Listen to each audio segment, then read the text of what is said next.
fifth insight for the week, last one for the week. And by the time I get to Friday next week, it's going to be one of those weeks, I think. But it's all good. I have found joy. I have joy with me. It is fine. So yeah, we just covered that off. Verse 9 talks about reconnecting, as in actually meeting together often and reconnecting, which more and more people are now able to do because COVID's dissipating and we've got vaccines and things are loosening up.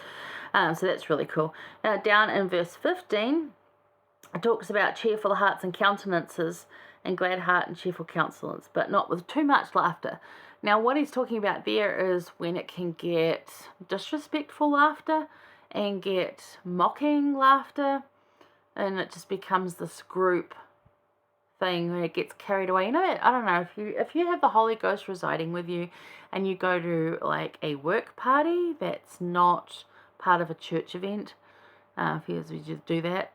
Luckily, I worked for the church for many years, so our work things were pretty freaking awesome. But I have been to some others, and I go with my husband to some of his work parties, and we always know that point where, we know they're drinking to begin with, and there's laughter, and there's joy in meeting together, and they have good conversation, and then there's kind of a point in the evening where you just feel that little uncomfortableness with the way that people are behaving and the laughter going on.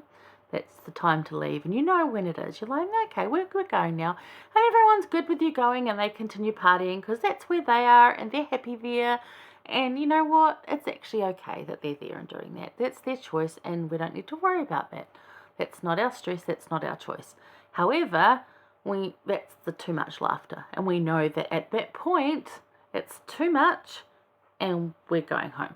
Or we're going somewhere else. We're going to McDonald's for ice cream. I don't know, whatever you want to do there. But that's the too much laughter when it gets to that point. And because of the place they were living at this point where a lot of this happened, a lot of this too much laughter, a lot of this raucous behaviour was happening, that's what he's warning against. So there's, if you're in giggles and like fits on the floor and family home evening over a game, that is a fine amount of laughter. Keep at it. So don't take that in the wrong context. So we're going to focus on 16 through 20, which is the blessings and gifts. And it's kind of it's the abundance of it and the enoughness of it. And have a read of it, because there's like the fullness of the earth is yours. The herbs, the good things, the food, the raiment, the houses, orchards, gardens, vineyards are all for the benefit and use of man, to gladden the heart and please the eye. For food, raiment, to taste, to smell, to strengthen the body, to enliven the soul. Not to excess and neither by extortion. That's all in there. And then down in 23 talks about peace. That's the reward of using it properly. So the blessings and gifts there. Now, this is abundance. Now, interestingly, last week, on a quote from Gospel Day by Day, I made the comment about, I don't even remember exactly what I said, but I was saying that I have enough, I have abundance. I have abundance, I have enough, I think was what I said. So enough is abundance. And you think, well, how is that? How is having enough the same as having an abundance? And well, to me, it is. Because it's relative to what you need, and it's what you define abundance as. Because for a lot of my childhood life and a lot of my life before I even met Dave was going completely without. I didn't have it. I was stitching clothes together, I was scraping meals together, or simply going without. Childhood was probably even a bit worse, just going without. Even like not even physical things, even like just love and attention, and and I had some, but I didn't have enough. So to me, having enough is abundance, because it's not what I've been brought up with. So right now I have abundance and I have some extra, so I'm really abundant. But that was an interesting thing that people were like, never thought of it like that. So I was like, well, I don't know how you feel about it, but these set of scriptures, the verses 16 to 20, kind of really like illustrate that we have enough, and that is abundance.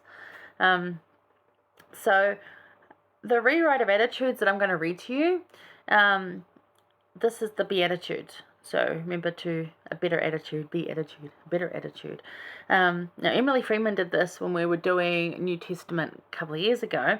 So this is like heavily influenced by her vision. So don't think that I'm super brilliant and wrote this from scratch. This is heavily influenced by her vision, but I did change it for me. She encouraged to do it, and I encourage you to go do it. Write your own version and write it how enough is abundance for you. So you got that, how enough is abundance for you. All right. So that's it there too, and I'm going to post it, but there's it in the book there. Anyway, all right. When you feel without, you are blessed because you will find abundance in Jesus Christ. Yeah, that is enough. When you feel sad and heartbroken, you are blessed because Jesus will mend and comfort you. When you feel balanced, you are blessed because you will see God and all the beauty of the world. And you do. When you are empty, lacking, and searching, you are blessed because Jesus will fill you to overflowing. And He does. When you offer grace to others, you are blessed because you will receive God's grace. When you seek, look, listen, and obey, you are blessed because this is where you will find God. When you bring peace wherever you go, and you are blessed because God is the giver of personal peace. When you feel isolated, alone, and excluded, you are blessed because Jesus has already welcomed you into heaven. Now that talks about all the scriptures we've covered this week, and that's how enough is abundance. That works into that perfectly, into the radical generosity that we talked about. Remember radical generosity, and I'll read it again for you. Radical generosity is a generosity that comes from someone whose heart is so full of love that they don't know anything that isn't love. And perfectly describes Jesus Christ. So the fact that the beatitudes work into that, beautiful. Radical generosity. And enough is abundance. Yeah. So that's my thoughts on that. I'm going to leave you with that. Have a wonderful weekend. We look forward to next week's study. There's some really good things in there that we're going to cover. But just stay safe out there. Thank you for joining me this week. And please invite others, ask questions. But remember, most importantly, please take my challenge.